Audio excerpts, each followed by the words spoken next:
So understand this. When we sold the property and got the cash out, we were advised to set aside a certain amount of money to use to pay those capital gains taxes just in case we ended up owing on it. Smart thing to do, right? Well, when we ended up not owing anything, that money reserved was able to be released for us to use on whatever we needed it for. And this, my friends, is exactly what we're trying to drive home to you all. We instantly had money we thought had to go to the government as a tax payment to use as a down payment for a new property or making improvements to one of our existing properties or even loaning it out as a private lender and earning a really decent interest on it. We use the loopholes created by the IRS to help real estate investors do exactly what it's for: buy more property and stimulate the economy. Welcome to Your Landlord Resource Podcast. Many moons ago, when I started as a landlord, I was as green as it gets. I may have had my real estate license, but I lacked confidence and the hands-on experience needed when it came to dealing with tenants, leases, maintenance, and bookkeeping. After many failed attempts, fast forward to today, Kevin and I have doubled our doors and created an organized, professionally operated rental property business. Want to go from overwhelmed to confident? If you're an ambitious landlord or maybe one in the making, join us as we provide strategies and teach actionable steps to help you reach your goals and the lifestyle you desire, all while building a streamlined and profitable rental property business. This is Your Landlord Resource Podcast. Hey there, landlords. Thanks so much for listening to the Your Landlord Resource Podcast. This is Stacy, and I'm here with Kevin. So, Kev, is your mind still reeling from all the basic tax strategies we went over last week? Yeah. When we first started talking about using tax strategies as a podcast subject, I was concerned it was going to be boring and blah. But I was impressed on how we were able to work many of our own personal experiences into the conversation to make the episode more what? Understandable? I would say maybe more relatable. Yeah, okay, that's it. Definitely relatable. And the funny thing is, when doing research and learning about all the details of the basic tax deductions, even I learned a few things. So it's never too late to learn new strategies to improve your business. Okay, but first, let's start off with the ever popular disclaimer. Yes. We are not tax attorneys or CPAs, nor do we claim to have any professional financial background to support the following statements. The information we discuss in this podcast is from personal experience and suggestions we have been given to reduce our tax liability. We strongly suggest that you have not already done so, hire a CPA who has a strong background and specializes in real estate investments and tax preparation. Feel free to take notes and discuss any suggestions we offer today to see if they will work in your personal real estate investment scenario. The information provided here is not investment, tax, or financial advice. You should consult with a licensed professional for advice concerning your specific situation. Sorry, but we had to get that out of the way in the beginning. Okay, so last week we discussed more common deductions that real estate investors should be taking. This week, we're going to talk about more advanced tax strategies. Creative ways to save on your taxes, but also tips to generate ways for you to access money you already have so that you can buy more properties and utilize the tax advantages of using these methods. Let's kick things off with business structure. Choosing the right one can significantly impact your tax liability, so we are going to do a deep dive into a few of them. We'll do our best to share the information in layman terms so it's easy to follow. So as we discussed in episode 16 of the podcast, which is cleverly titled, Is Holding Your Rental Property in an LLC Right for You?, there are some significant tax advantages as well as increased liability protection when you hold your real estate investment in an LLC. Here's a quick summary of the episode. There are several different legal entities to hold your real estate investments in: an LLC, limited partnerships, S-corps, and C-corps. For many of us smaller investors, an LLC or a limited partnership are likely the best option, but S Corps and C Corps are likely not your best option. Bottom line, whichever you choose should help you reach the following 5 goals: asset protection against lawsuits as well as creditors, allow greater tax deductions resulting in a higher ROI, allow for many options for management and control of the property, provide privacy as to who the actual owner of the property is, and lessen the costs and intricacies of maintaining these legal entities. Yeah, so we hold one of our properties in an LLC and one in a limited partnership. The LLC is one of my rentals from before Kevin's time with me and is a single member LLC, which means I get all the protection of an LLC. But when we go to file our taxes, it's processed along with all our other properties and income sources, not as a separate business entity with its own tax return. And this saves us quite a bit of time and accounting fees because now we don't have to do 2 tax returns. The other, and likely the best part, is if there's ever a loss from the LLC, it carries over to our other income lines, and after all the deductions and credits, and in the end, can result in a significant tax refund. We'll discuss more of that in a minute. With an LLC, you can even elect to be taxed as an S Corp. For a single member LLC, S Corp election offers significant tax savings on the profits above reasonable compensation that's passed on to the owner. This money is not subject to FICA payroll taxes, just like employee wages are not subject to self employment tax, like with the sole proprietorship profits. However, there are some significant downsides to electing to be an S Corp, and that all depends on how and when your LLC was set up. The allure of the S Corp is the avoidance of double taxation you get with a C Corp, which we'll discuss in a minute. Not only are S Corps allowed to avoid a corporate tax and instead pass through the income and therefore the tax to the individual owners, but S Corp profits are not subject to that nasty 15.3% Social Security and Medicare tax, also called self employment tax. So now you understand how tax beneficial the S Corp can be for highly profitable businesses. But, and you know there had to be a but there, this is why an S Corp isn't a good place for your real estate. S Corps only have one class of stock and a very limited number of type of shareholders. S Corps cannot have more than 100 owners, which is likely not an issue for our listeners, but important to know for future planning purposes. Owners of S Corps cannot be corporations, partnerships, business trusts, or IRAs. And remember that last part when we're discussing IRAs later in the episode. Contribution of property, sales, or liquidation of shareholder interests in the S Corp and distributions of profits from S Corps all trigger a taxable event.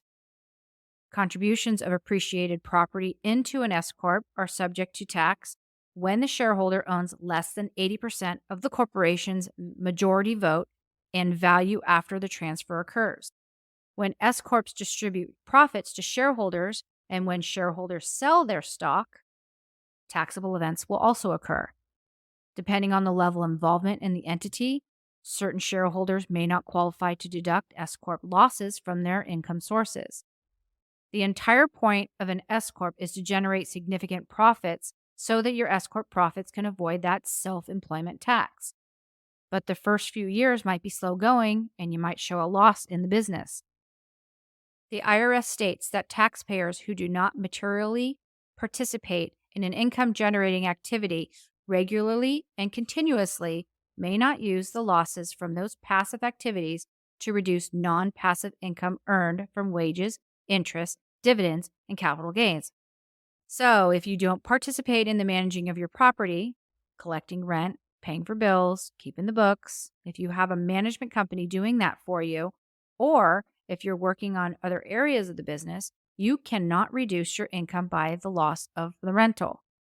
Essentially, you lose the benefit of pass-through taxation, and that loss can only be used to reduce future income from the rental.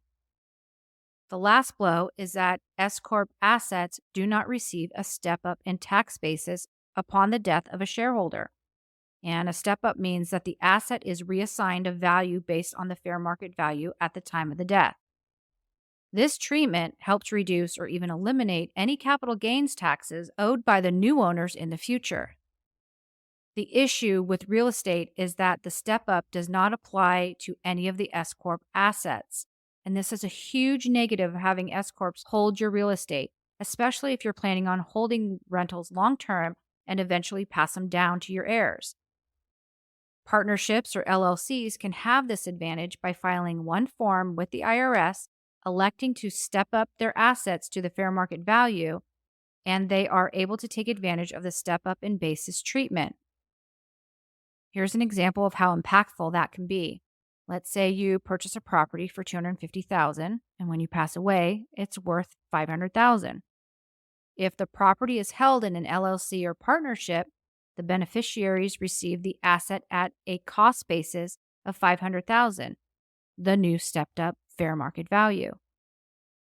If that property is held in an S corp, the beneficiaries receive the asset at the cost basis of the $250,000, the purchase price. So if they sell it 1 year later for $600,000, they're going to have to pay a tax on that $350,000 gain instead of $100,000 gain that you would get with the stepped up basis. Yeah, we know people who have suffered from that lack of step up in basis and some who have really been able to take advantage of it. So, this is where having a really good CPA pays off. If creating an S Corp is something you want to consider, there are special forms you need to file to take S Corp deductions. So, make sure you're having conversations with your CPA. They will likely want to involve your real estate attorney, as I mentioned earlier. All right, let me quickly discuss LLCs, or limited liability companies. As mentioned earlier, Stacy holds her rental properties in one as a single member LLC. LLCs are classified as either single member, so one owner owns 100% of all the investments, or multi-member LLCs with, multiple owners sharing the ownership with determined percentages of stock for each shareholder. The advantages of being a single member LLC is that you get all the asset protection an LLC offers, which means for legal purposes, the asset is separate from the owner. Unlike just holding it in your name or a partnership where all legal responsibilities and ramifications fall to the named owners. It also means that the rental activity in your single member LLC is reported directly on your Schedule E of your tax return, as if you own the property under your own personal name. LLCs, whether single or multi-member, are treated as a business with their own bank account, credit cards, etc., all separate from your personal accounts. Now, multi-member LLCs is when you have, multiple people investing in rental properties together. They are typically taxed as partnerships, and you receive your income or loss information by way of a K-1 form that you report to the IRS with your personal income tax returns on Form 1040. Unlike with a single member LLC, multi-member LLCs have to have an operating agreement to state profit-loss splits, capital contributions, and how to handle unreimbursed partnership expenses between the partners. Either one is great, but you do have more tax advantages with a single member LLC because of the pass-through taxation you get by filing your business taxes along with your own personal tax return. If you show a loss on your business taxes, which is not hard to do with depreciation and common expenses as explained in the last podcast, that loss then offsets any other income you have generated, be it from a 9 to 5, a side hustle, capital gains, dividend income, you name it. That rental property loss can lower your personal income tax liability. If you do not have your rentals held in an LLC, you might want to consider this option. And if you are considering it, let me tell you about one company we have recently begun working with, which is Nolo. They publish a series of comprehensive do-it-yourself legal guides, and one of those guides is how to create your own LLC. Now, is this the same as using a lawyer? No way. But there are a lot of things you can do to save money that a lawyer will be charging you upwards of $400 an hour to do, like filling out state required paperwork, file the reservation for your business name, and create your operating agreement. So, is it a good idea to have your attorney look it over for you? You betcha. But for 49 bucks, you can get all the papers you need to get started and familiar with the process. And if you're really savvy, you can do a lot of the footwork yourself before getting your attorney involved. We will link Nolo in the show notes for you to check them out. I believe when you click our link, a pop-up window appears with a 10% off coupon, bringing the cost down to around 45 bucks. Yeah, I think that's right. I was on their site yesterday and the window was still popping up. And this was recorded in January, so if you're listening in future months, no guarantee that the offer is going to still be available. One more quick note about holding your rentals in a legal entity. Now, where single member LLCs, partnerships, and S Corps are considered pass through entities, like Kevin had just mentioned, meaning the income or loss that you have at the end of the year will add to or offset any other income on your tax returns. Where LLCs and partnerships are your best options with an S Corp as an okay option, let's talk a little bit about C Corps. You may have heard that C corporations are great because they have lower tax rates. However, holding your real estate in a C Corp is really not your best option, and here's why. C Corps are taxed as their own entity. That means you have to file tax returns for their income or loss only, and that loss cannot be passed through to your personal tax returns, basically resulting in a double taxation because you're going to pay taxes on the rental income earned by the C Corp and then have to pay taxes on your personal income tax return for any income that you earned or generated from that C Corp.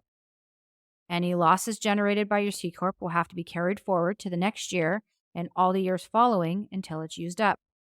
This concept completely defeats the whole purpose of the loopholes set up by the IRS to allow pass through tax advantages to real estate investors. Can you see why it is essential to consider all aspects of entity formation before deciding on the perfect structure? Again, why lawyers and CPAs are so crucial to have as a part of your business team. All right, so if you haven't already, go back and give episode 16, Is Holding Your Rental Property in an LLC Right for You, a listen. We have a lot of good tips on why an LLC might be good for you to hold your real estate investments in, and tips on how to figure out if it's a good fit for you or not. And we will link it in the show notes. Yeah, I believe it's one of our top 5 episodes for downloads, so hopefully you guys are already getting some information from it. Okay, we're going to switch gears here and discuss some creative ways to utilize funds you already have that you may not realize can be used to purchase additional assets or rental properties, tax-free or tax-deferred.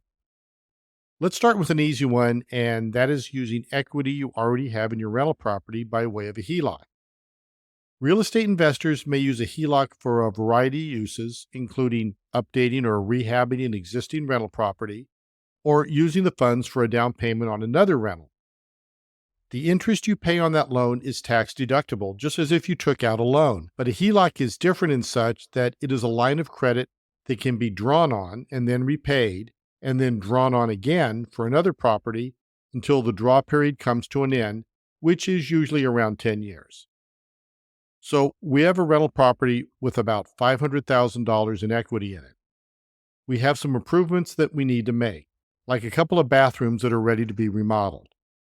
We can draw money out of the HELOC as it's needed, use rental income to pay the line down, and write off the interest paid on our taxes. As you know, we have a single-family rental in Chico, California, that we are getting ready to sell and use the capital from that to buy a larger rental property. So we could use the money from the HELOC of the other property to add to our capital and increase our down payment, or use the HELOC to pay for improvements to the new property, or hold the HELOC funds and know we are secure with cash reserves to draw upon if needed. You cannot use a HELOC from your primary residence to fund a new rental property or any improvements on a current rental property. Another way to tax defer money you have is by selling an existing rental property and doing a 1031 exchange into another investment property. Can I jump in here real quick and remind our listeners that we have a podcast that we did all about that 1031 process? I think it's episode 12. Go give it a listen. We'll link it in the show notes. Yep, good call, Stace. Okay, we did this 1031 exchange in 2022 where we sold land that I had inherited and bought the fourplex in Idaho. The land was handed down for multiple generations, and my grandmother had gifted this land to my mother and myself before she passed. Years ago, my mother removed herself from the title, leaving me as sole owner. That was very nice of my grandmother, but gifting created a situation where there was no step up in basis, and when I went to sell the land, my basis was something like $20,000. If I had straight out sold it for, I think it was around $400,000, I would have had to pay capital gains tax on $380,000. That is why 1031 exchanging the property was the best option for us. Since I was going to use the capital to buy another income generating property, I was able to defer the capital gains tax. The plan is to continue to defer it, even if we do another 1031 exchange with the current property until the kids inherit it. And who knows by then what the tax situation will be like. Exactly. One other thing to note is that we did pull some capital out, known as the boot, that we did have to pay some capital gains tax on. The thing is, we had so many expenses with the purchase, like closing costs, 1031 exchange fees, and depreciation, that those deductions, which passed through to our personal taxes, wiped out the capital gains tax that we would have had to pay. So understand this. When we sold the property and got the cash out, we were advised to set aside a certain amount of money to use to pay those capital gains taxes just in case we ended up owing on it. Smart thing to do, right? Well, when we ended up not owing anything, that money reserved was able to be released for us to use on whatever we needed it for. And this, my friends, is exactly what we're trying to drive home to you all. We instantly had money we thought had to go to the government as a tax payment to use as a down payment for a new property or making improvements to one of our existing properties or even loaning it out as a private lender and earning a really decent interest on it.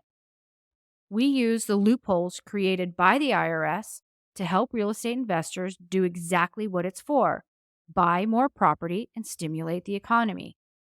One of those loopholes was by me being classified as a real estate professional, and we'll talk about more of that in a minute.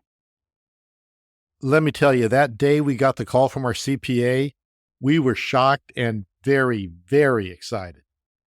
Yeah, we were. And then we got the bill from the CPA, which, as I mentioned in the previous episode, was like $5,000. But let me tell you, I have no problem at all paying that fee, given the work he did to direct and advise us as real estate investors. And I also think it's important to note that that bill was not only for the tax prep. He hadn't charged us throughout the year for the many, many phone calls during that 1031 exchange, nor the several in-office meetings we had to discuss the setup and structure of our rental properties. So that fat fee had all that time built into it as well. And that fee is an expense that we get to use as a write off on our 2023 taxes. Yep, a definite win-win. Okay, let's continue our discussion on ways to use money you already have to buy more real estate investments with tax advantages. Let's first consider your IRA funds you have painstakingly saved over many years. Contrary to many beliefs, your IRA funds do not need to be confined to the stock market. If you feel real estate offers better returns, consider using your IRA funds for real estate investments. And no, we are not suggesting you take your money out of your IRA and use the distributions to buy your next property. We are saying there is a way to leave the money in your IRA and using the IRA to invest in real estate. Not only does this method help you avoid current taxes, but it also allows the real estate in your IRA to grow tax-free or tax-deferred. And you can get that done through self-directed investing. Yep, you can choose where you want to invest your retirement funds. And it's not hard to make this happen. This can be done in a simple 3-step process. 1, you need to find yourself a self-directed custodian. Your CPA likely can refer you to someone. There are many reputable self directed custodians out there, so it's essential to interview several of them to find out the one that aligns best with your needs. You'll want to open an account with them. The next step involves rolling over your IRA funds from your current custodian, which is likely a bank or stock brokerage account, into the new self directed account. If you have more than one IRA, as we do, you can complete the necessary paperwork with each custodian to transfer your IRA funds from their current custodian to the new self directed account. And then the fun begins when you get to use these funds to purchase new rental property. That rental property can be long term, mid term, short term, multifamily, a mobile home park, syndication, storage facilities, and even notes and private lending without incurring any taxes or penalties. Here's the catch: you do not get to use the cash flow. The cash flow generated from this new investment must go back into your retirement account and continue to grow tax deferred. It sounds simple, and for the most part it is, but there are prohibited transactions. You cannot do business with yourself or certain people related to you or your business. You cannot invest in collectibles or life insurance contracts. But one thing to note is you are not limited to just using traditional Roth and SEP IRAs for self-directing investing. You can also self-direct funds from inherited IRAs, solo 401ks, or a defined benefit plan. So you do have options.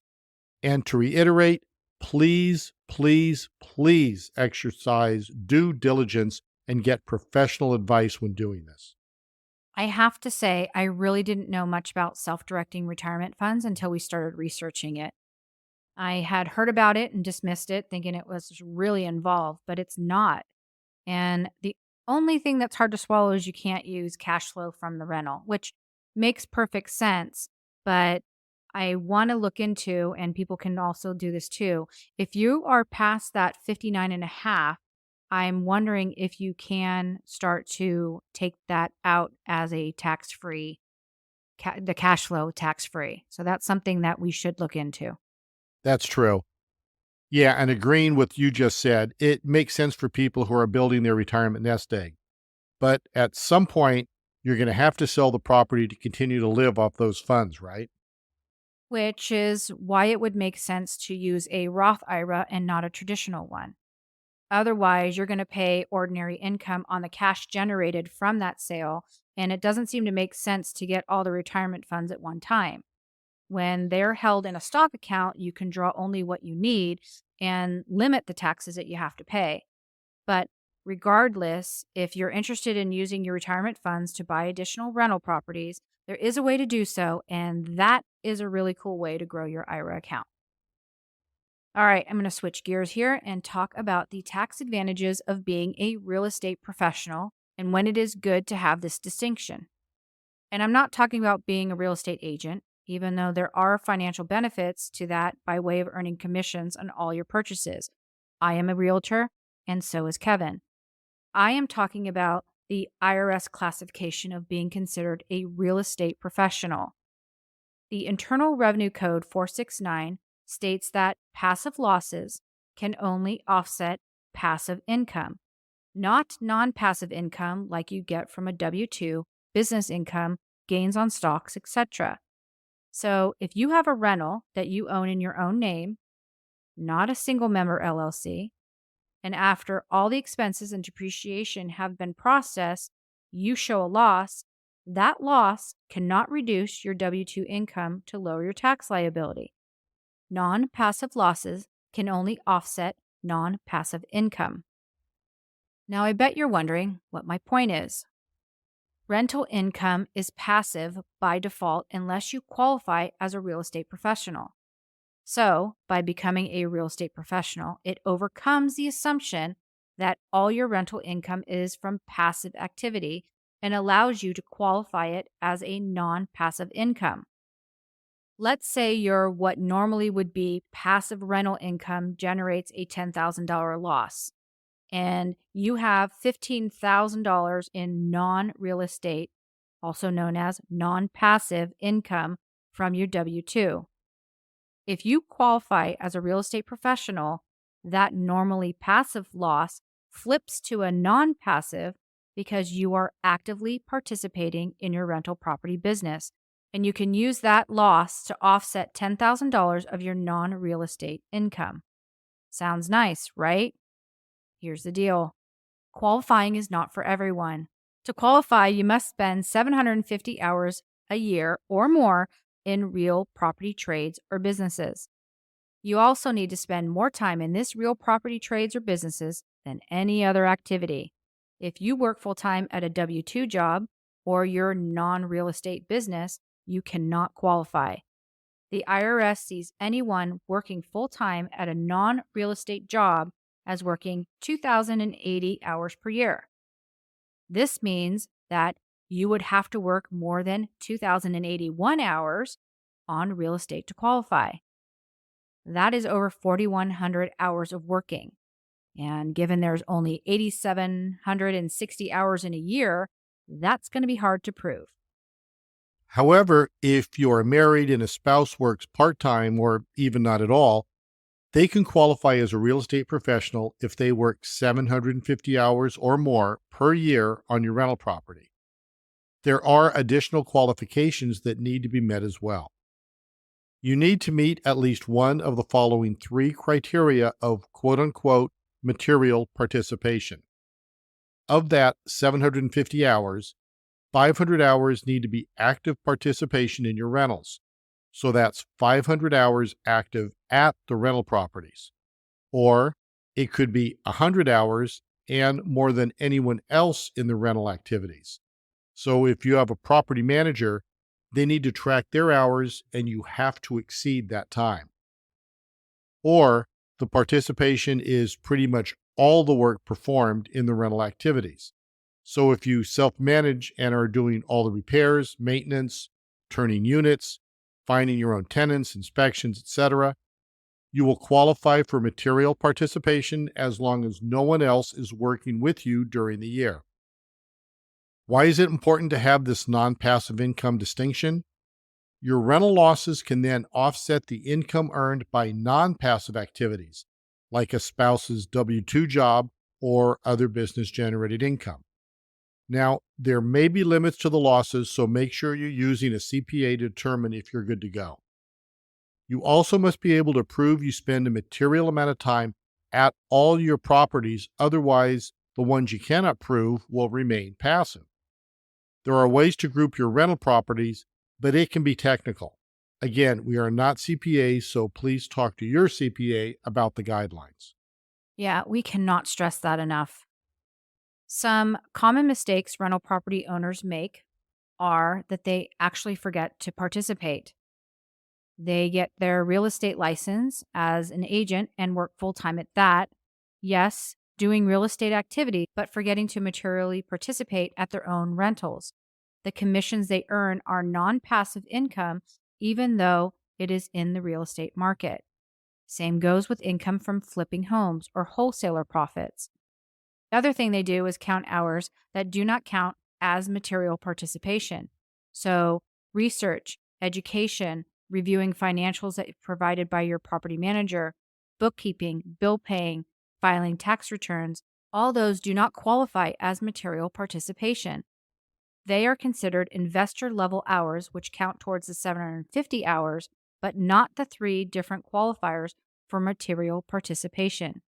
You have to actually be going to the property and swinging the hammer, cleaning, meeting tenants, managing contractors, etc. And travel to and from the property does not count as material participation time. The last mistake that people make is not making the grouping election so that all your rental properties are non passive.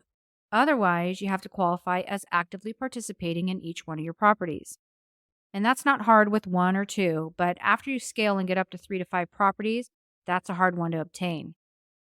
This is an important process because if you fail to group your properties, then only the ones you work at that meet the material participation rule are considered non passive. Your other properties would remain passive, which means any losses from those would have to carry over to another tax year. You couldn't take the losses against non passive income to assist with its tax liability. Now, I was able to qualify as a real estate professional in 2022, and that is one of the main factors as to how we avoided having to pay the capital gains tax that would have been due from pulling the cash or the boot out from the land sale during that 1031 exchange. Hey, let me tell you guys, that was a huge benefit that saved us thousands. Okay, we're almost done. Just a few more short points to make. I want to quickly talk about tax advantages offered by your city, county, or state. Now, one of those would be the ozone effect. So, in the last episode, we talked about the big tax reform changes that happened in 2017. One of those implemented was called Opportunity Zone Program. And when utilized properly, a real estate investor can reduce, defer, or potentially eliminate taxes altogether. This program was created to revitalize certain economically distressed areas. Think of areas that are in the process of gentrification or areas where many people would not want to live, much less invest in the real estate there. So, the intention is to use the money from real estate investors to improve these distressed neighborhoods instead of the city or state having to go in there and do it themselves. The incentive is usually huge tax breaks. So, just last year, Stacy and I were in Idaho doing work on our fourplex and visiting kid number 2. Our realtor and lender out there are business partners, and when they found we were out there, they asked to show us some property. I will say the area was pretty run down. When we drove there to meet them, we were like, what the hell do they want to show us? Well, it ended up they had a piece of land they needed to sell, and this land was nestled between a bunch of really worn looking homes. I mean, they looked like they needed to be torn down. The lot was 1 block off a main road, but it was about a mile, if that, from the new revitalized downtown of the city. They knew this property was not in alignment with the properties we like to own, which are usually more in the B class range. But this area was in the O zone and they had many tax advantages. The most attractive part, no property taxes for 7 years. Yeah, and listen, if that was an existing property that needed to be rehabbed, I would have seriously considered it.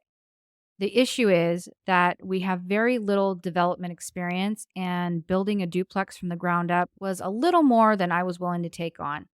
It was a killer deal for the right buyer, just not for us. And speaking of rehabbing new property, I want to talk a little bit about understanding dates of service and how those affect your taxes. So, in the real estate business, buying a rental property that needs work is called added value, meaning you're getting a deal on the property because it's not updated or may have some serious or expensive issues that need to be addressed. The investment term for this is called buying a BRRRR property. That's BRRRR. You buy a property, renovate it, rent it, refinance it, and repeat the process. The goal is to buy a value add property much lower than market value, go in and make it pretty and habitable with renovations, rent it at market rate, then after some time, refinance it to pull the cash out that you put in or more, and then find another property and do it all over again.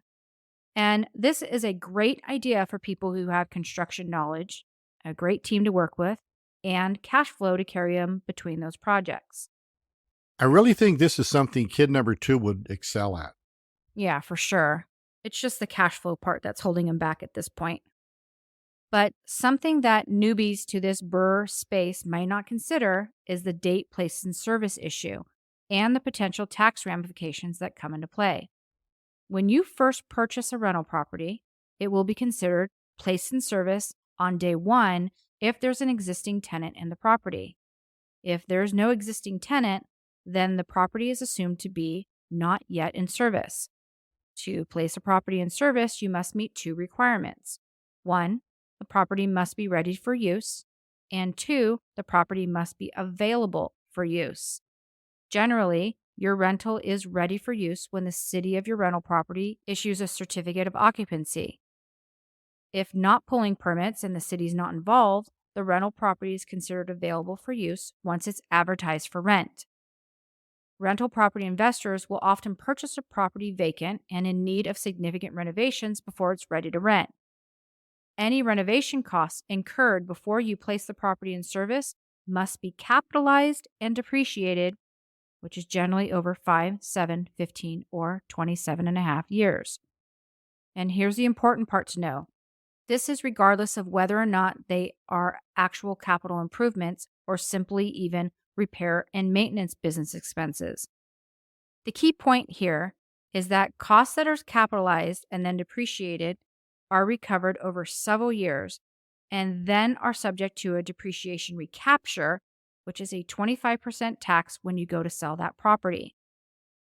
Regular repair and maintenance expenses are fully deductible expenses in the year incurred and are not subject to depreciation recapture as long as your date of service or you've got your certificate of occupancy is before you do those repairs and improvements. Successfully manage this distinction from a tax perspective by completing the minimum amount of work necessary to get your property ready for lease, then immediately advertise it for rent. As mentioned above, the definition of ready for lease will be determined by the building codes in the city of your rental, but is typically when the sheetrock is on the walls and the floor is finished. In other words, if the property is habitable and no longer dangerous and someone can live there, it's probably also ready for lease. Once the property is in service, you can then finish the renovations and deduct some of the costs as repairs and maintenance expense in your current year. And lastly, some renovation costs will always be considered capital improvements regardless of the property being placed in service or not, like if you put a new roof on your rental. So when we bought the single family home in Chico for kid number 2 and his roommates to live in while away at college, that home needed some serious work. We had structural issues with sagging supports under the home since it was over 100 years old. A previous owner had converted the back porch to a bonus room, laundry room, and a bathroom, but just extended the roof over the wood porch ceiling. So when we pulled the roof off, one of the guys almost fell through the roof.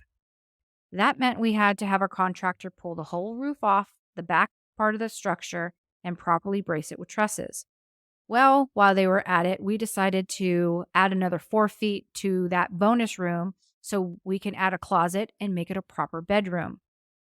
The water heater was in the stairwell to the basement, totally jerry-rigged, so we changed the side-by-side washer and dryer to a stackable version and moved the water heater to the laundry room. The heater was 25 years old and there was no AC, so we completely redid the HVAC system. Then, of course, new carpet and paint. This was all before the kids moved in. Could they live there? Sure, but they didn't. So, in order to not have to pay the recapture tax and to be able to depreciate much of the work completed that same year, we made sure that the property was only uninhabitable for a week or two, and then all the rest of the work was completed with the property considered habitable. The key here is to itemize your invoices and make sure that the date you place the unit in service predates the dates on your invoices. When you itemize your receipts and invoices, it's helpful to you, your bookkeeper, or your CPA to be able to determine whether expenses can qualify for bonus depreciation. Again, getting back to organizing your documents and running your rental property business in a professional manner. Okay, the last thing we want to quickly touch on is cost segregation. And we say touch because we could actually do a whole podcast on this subject, but honestly, using this method of a tax strategy is very involved, and not many smaller rental property owners take the time to utilize it. The benefit really gets much stronger with the more properties you own. So, cost segregation is essentially itemizing every part of your asset or personal property to determine the depreciation value and time allotted for that item. Such items as appliances, HVAC, and flooring would normally just be considered part of the building and depreciated over 27 and a half years, could be reclassified as personal property or land improvements with a shorter 5, 7, or 15-year rate of depreciation, or even 100% bonus depreciation in 1 year instead. It may sound complicated, but there is software available for you to put in the items and determine if cost segregation is for you. Some items to note are that these studies generally make sense for landlords who qualify for real estate professional status, so they fall under the non passive loss pass through. They are also good when you sell a rental property where you will experience capital gains, since the losses from the bonus depreciation can help to offset that capital gains tax. Yeah, even we have not considered something like this. So you need to think about the time it will take you to gather all the information or the cost of paying someone to do this on your behalf. So far, it's not for us, but as we grow our portfolio, I can see us definitely taking advantage of this tax strategy. The other thing I want to note is that in the QuickBooks software, the accounting software that we talked about last week, and we will link it in the show notes this time as well. The reason why you want to use an accounting software where you can separate out the building into the units, like if you have a duplex or more, is because for cost segregations, you need to know about the assets that are in each unit. So the appliances in that unit, the carpet in that unit, that is its own part of this cost segregation. So that is why it's a really detailed and time consuming event to take part in. Holy moly, we covered a lot today. If you want to learn more about these tax strategies, I recommend you buy the book Advanced Tax Strategies Cracking the Code for Real Estate Investors. It's written by Amanda Hahn and Matthew McFarland. We will link it in our show notes. So, I want to end with every real estate investor's journey is unique. Choose strategies that align with your goals and financial situation. And remember, being proactive about your taxes can lead to substantial savings. We encourage our listeners to consult with tax professionals to tailor these strategies to their specific situations. And I heard this quote online and I thought it made a lot of sense. Someone is sitting in the shade today because someone planted a tree many years ago. You might not be able to implement all the tips you hear us talk about on this podcast, but as you learn and grow and scale your portfolio, all the things we talk about will lead you to a place where you're sitting nicely. So take advantage of sitting under our tree with us today and plant your own seeds by way of rental properties so you can create financial independence or a nice retirement nest egg to enjoy. Kevin and I want to thank you all for tuning in to the Your Landlord Resource Podcast. It seems that landlords are finally finding us, and we have you to thank for that. Please continue to share with other landlords about our podcast and subscribe on your favorite podcast platform so you don't miss an episode. Also, if you wouldn't mind leaving a kind review, that is what really helps other self-managing landlords understand what we're about and who we serve. We will link how to leave a review in the show notes. And lastly, we'd love to connect with you.